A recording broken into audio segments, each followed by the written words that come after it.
Hello everyone. I welcome you all the Aspirants Club. Here we will start UPSC study from scratch to have full clarity of it. Brief introduction about me. I am Ritik Sharma, your helping hand. Basically, I am an engineer preparing UPSC from last 3 years.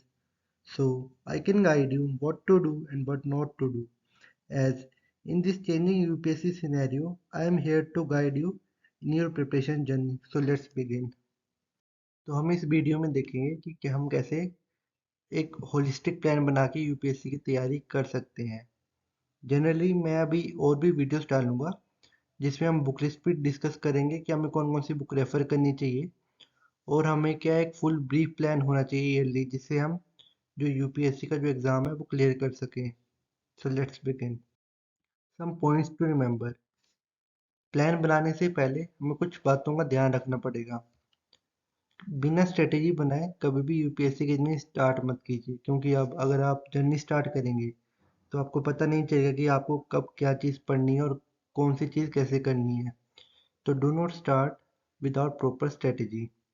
And एक बार आपने strategy बना ली है तो उसको कभी भी change मत कीजिए, क्योंकि हम जो स्ट्रेटेजी वो अपने लिए बनाते हैं, और अगर हम दूसरे की स्ट्रेटेजी कॉपी करेंगे तो वो हो सकता है वो चीज़ हम पे काम ना करे। तो इसलिए एक बार अगर आपने अपनी स्ट्रेटेजी बना ली तो उसको कभी भी चेंज मत कीजिए और हमेशा अपने प्लान्स बनाइए, ताकि क्योंकि अगर हम जो प्लान बनाएंगे वो हम अपनी कैपेबिलिटीज़ के अकॉर्डिंग बनाएंगे। अगर कोई एक इंसान है वो 6 घंटे पढ़ सकता है, उसको पता है कि मैं 6 घंटे पढ़ सकता हूँ या 8 घंटे पढ़ सकता हूँ, तो वो उतना ही पढ़ सकता है।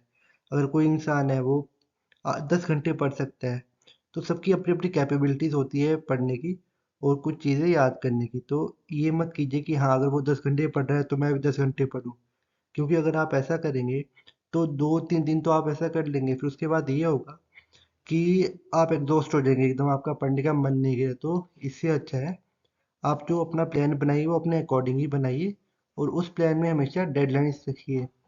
डेडलाइंस जो है मंथली भी हो सकती हैं, वीकली भी हो सकती हैं और डेली बेसिस पे भी हो सकती हैं। डेडलाइन डेडलाइंस की हेल्प से हमें ये फ़ायदा रहेगा कि हमारी सेल्फ इवैल्यूएशन होती रहेगी। अगर हमने कोई भी सब्जेक्ट, मान लो अगर हमने पॉलिटी स्टार्ट की है और उसकी हम डेली बेसिस पे हमने डेडलाइंस रखी है, तो हमें वो एक ट्रैक रिकॉर्ड बनता रहेगा और हमारा जो सब्जेक्ट है वो कंप्लीट भी हो जाएगा। For beginners, do not destroy your heart for other person bungalow. Means, if you make a plan, then stick to it. Don't change it. Bro targets. Complete your GS before January. क्योंकि जनवरी के बाद ये होता है कि जो बच्चे जो होते हैं वो प्रीलिम्स मोड में आ जाते हैं, जिसमें वो टेस्ट सॉल्व करते हैं और प्रीवाईक्यू जो होते हैं उसको सॉल्व करते हैं। And complete your optional before जनवरी।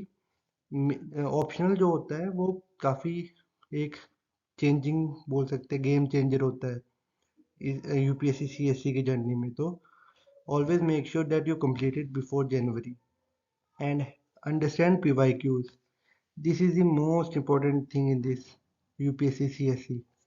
अगर आपने PYQs को अच्छे से समझा है और अच्छे से उनको किया हुआ है तो आपको कोई भी दिक्कत नहीं आने वाली है। एंड हमेशा अपने नोट्स की अच्छे से रीड की, बार बार उनको रीड करिए ताकि आपको जो कॉन्सेप्ट जो है क्लियर होते रहें आपके। और अपनी सेल्फ इवेल्यूएशन भी करते हैं टेस्ट दे के, जैसे मॉक दे लिया कोई भी, या पीवाईक्यू सॉल्व करने बैठ गए, ताकि हमें एनालाइज होता रहे कि हमें कितना अच्छे से आता है और हमें कौन सी चीज़ जो हमारी वीक पार्ट पे है। उसके बाद this is the complete 1 year plan for UPSC preparation for beginners. Basically मैंने 4 फेजेस में पूरी जर्नी को है वो डिवाइड किया हुआ है। सबसे पहले आएगा फेज नंबर 1, जिसमें हम अपनी स्ट्रॉन्ग फाउंडेशन बनाएंगे बेसिक चीज़ें पढ़ के, जैसे एनसीईआरटीज आ गई। और फेज नंबर 2, इसमें हम कंसोलिडेट करेंगे, अगर जो हमने एनसीईआरटी पढ़ी है किसी भी सब्जेक्ट की, तो हम उसको कंसोलिडेट करेंगे स्टैंडर्ड बुक्स के साथ। जैसे कि स्टैंडर्ड बुक्स की मैं बात करूं तो पॉलिटी की आ गई लक्ष्मीकांत, और मॉडर्न हिस्ट्री की आ गई स्पेक्ट्रम। एंड थर्ड फेज में ये रहता है कि हमारा जो, क्योंकि जीएस तो हो गया होता है, तो हमारा मेनली ऑप्शनल एथिक्स और कुछ मिसलिनियस टॉपिक्स हो रहती हैं, लॉन्ग हैंगिंग फ्रूट्स जिनको कहते हैं, उनको कंप्लीट करने की बारी आती है थर्ड फेज में। एंड फोर्थ फेज आपका आ गया प्रीलिम्स फेज, जिसमें हम रिवाइज करते हैं, प्रैक्टिस करते हैं, फिर से रिवाइज करते हैं। सबसे पहले आ गया फेज वन। इसमें हमें स्ट्रॉन्ग फाउंडेशन बनानी है। सबसे पहले तो हम प्लान बनाएंगे ऑब्वियसली। उसके बाद हम एनसीईआरटी उठाएंगे बेसिक, ताकि हमें एक बेसिक अंडरस्टैंडिंग हो हर एक सब्जेक्ट की। आपको पता ही है एनसीईआरटी जो होती है वो इसी वे में लिखी जाती है कि कोई अगर क्योंकि बेसिकली बच्चों के लिए डिज़ाइन होती है, तो वो उसी लैंग्वेज में, लेमन लैंग्वेज में लिखी होती है कि कोई भी जो इसको पढ़े वो अच्छे से इसको अंडरस्टैंड कर ले टॉपिक को। तो हमें एनसीईआरटीज़ पढ़नी है। मैं बताऊंगा कि कौन कौन सी बुक्स आपको रेफर करनी है, वो अपकमिंग वीडियोस में सब कुछ आएगा। And always have syllabus in your study table. Basically syllabus is the helping hand. आपको पता रहेगा कि हमें क्या चीज़ पढ़नी है, क्या चीज़ नहीं पढ़नी है। क्योंकि जो मेंस का जो सिलेबस है ना, उसमें बता रखा है कि हम जैसे पॉलिटी में अगर हमें हिस्टोरिकल बैकग्राउंड्स पढ़ना है, पंचायती राज के बारे में पढ़ना है, हमें क्या कैसे कैसे क्या पढ़ना है वो बता रखा है। Always remember this, P Y Q is the king. अगर प्रीवियस ईयर क्वेश्चन अच्छे से करेंगे तो आप जो है एक्सेल कर सकती हैं अपनी प्रिपरेशन में। एंड मैं ये कहूँगा कि इस टाइम पे आप अपना ऑप्शनल भी सिलेक्ट कर लें, और ऑप्शनल वही सिलेक्ट करें जो आपको अच्छा लगता है। क्योंकि ये एक तरह की मैराथन है, तो मैराथन में ये रहता है कि हमें काफ़ी लंबे टाइम तक पढ़ना होता है। तो ये ना हो कि आप बाद में 2 महीने पढ़े ऑप्शनल, उसके बाद बोर हो जाए और उसका ऑप्शनल चेंज करें, क्योंकि ये टाइम कंज्यूम ही रहेगा और टाइम वेस्ट होगा आपका। बेसिकली अप्रोच क्या है जनरल स्टडीज़ के लिए? जैसे सबसे पहले एनसीईआरटी करेंगे हम। जैसे हमने पॉलिटी के लिए उठा ली कॉन्स्टिट्यूशन एंड वर्क, जो क्लास 11th की एनसीईआरटी है। जब हमने इसको 3-4 बार इसकी रिवाइज कर लिया, हमने पढ़ ली इसको, तो उसके बाद हम सीधा स्टैंडर्ड बुक पे जंप करेंगे, जो है इंडियन पॉलिटी बाय लक्ष्मीकांत। और जब हमने इसको भी अच्छे से रिवाइज कर लिया, उसके बाद हम कंसोलिडेट करेंगे न्यूज़पेपर्स एंड मंथली मैगजीन से। फिर आता है फेज टू, ये होता है कंसोलिडेशन वाला। यहाँ पे हम क्या करेंगे, स्टैंडर्ड बुक, हर सब्जेक्ट की हम स्टैंडर्ड बुक रीड करेंगे। क्योंकि मेनली एनसीईआरटी में ये होता है कि जो बेसिक बेसिक लेवल पे हर चीज़ें दे रखी होती है। तो जब हम यूपीएससी की तैयारी करें तो हमें पता होना चाहिए कि स्टैंडर्ड बुक्स में वो कैसे ब्रॉडर, अगर एप्लीकेशन क्या है उसकी, कैसे वो एनहांस कर सकते हैं अपनी किसी भी टॉपिक की नॉलेज। एंड इस टाइम पे हमें अपना ऑप्शनल सब्जेक्ट की जो भी हमने सिलेक्ट किया है उसको रीडिंग शुरू कर देनी चाहिए। And notes, start making your own notes. क्योंकि अगर आप नोट्स नहीं बनाएंगे तो कोई फ़ायदा नहीं है। And start read newspaper and monthly magazine, जिसको जो भी ठीक लगता है। अगर आपको लगता है कि आप न्यूज़पेपर पढ़ सकते हैं रेगुलरली, तो पढ़ लीजिए। कई वर्किंग प्रोफेशनल्स होते हैं जो कि मंथली मैगजीन प्रेफर करते हैं, क्योंकि उनके पास टाइम नहीं रहता है, तो वो मंथली मैगजीन उनके लिए अच्छी हैं, बढ़िया है। And self evaluate your progress, test देते रहिए, चाहे वो पीवाईक्यूज हो या फिर मेंस के लिए आंसर राइटिंग हो, अपने टेस्ट देते रहिए। Phase number third, practice answer writing. Start practice answer writing, complete your optional subject.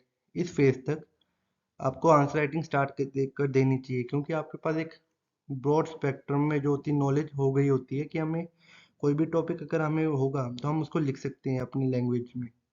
तो मैं तो यही कहूँगा कि आप अपनी आंसर राइटिंग जो स्टार्ट कर दीजिए प्रैक्टिस।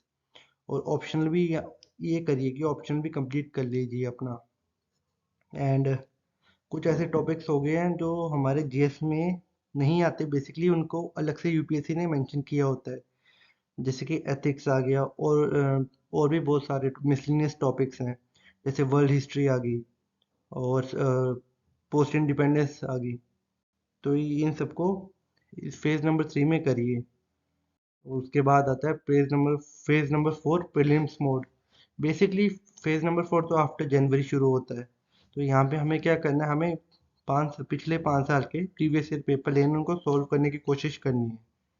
क्योंकि बेसिकली इस टाइम आप जितना भी प्रैक्टिस करेंगे, जितना भी पीवाईक्यू सॉल्व करेंगे प्रीवियस ईयर पेपर्स, वो उतना ही आपको हेल्प करेगी, आपकी नॉलेज जो है उतनी एनहांस होगी। And try to do this, सीट सेट पेपर्स भी सॉल्व करने की कोशिश कीजिए। क्योंकि आप जितना सी सेट में, क्योंकि बेसिकली सी सेट क्या हो रहा है, वो डे बाई डे टफ होते जा रही है, ईयर बाई ईयर। तो अगर सी सेट की वजह से प्रीलिम्स रुक जाए तो वो अच्छी बात तो नहीं। तो इससे अच्छा तो प्रिपेयर करिए, शुरू कर दीजिए एंड रिवाइज योर नोट्स। क्योंकि इस टाइम पे कुछ भी एक्स्ट्रा चीज़ नहीं पढ़नी है, हमें बस जो हमने नोट्स बनाए हैं उन्हीं को ही पढ़ना है, चाहे वो जैसे भी बनाए उन्हीं को ही पढ़ने। तो चाहे कोई हम जितना भी फोर्स करे कि नहीं ये वाली बुक पढ़ लो, इसमें से प्रीलिम्स क्लियर हो जाएगा, इसमें से श्योर श्योर क्वेश्चन आते ही हैं। क्योंकि जनवरी के बाद मोस्टली ये रहता है कि कोचिंग्स वाले बोलते हैं कि 10,000 प्लस प्रीलिम्स क्वेश्चन, कि इनमें से क्वेश्चन आएंगे आएंगे। तो वो इससे अच्छा है कि हम अपने PYQs और अपने जो नोट्स को है रिवाइज करिए। And basically this is the मूल मंत्र, रिवाइज सोल्व रिवाइज। अगर हम ये चीज़ अच्छे से कर लेंगे ना, तो प्रीलिम्स आपका कोई भी नहीं रोक सकता। And this is general tip for prelims. Basically revise notes, जैसे कि मैंने आपको बताया ही है, अपने नोट्स रिवाइज करिए, टॉपिक अंडरस्टैंड कीजिए और PYQ सॉल्व करिए। And always revise standard books, या फिर जो आपने नोट्स बनाए उनको रिवाइज कीजिए। Read a book multiple times and solve previous year questions. So stay tuned for the further upcoming videos. This is the Ritik Sharma signing off. Jai Hind.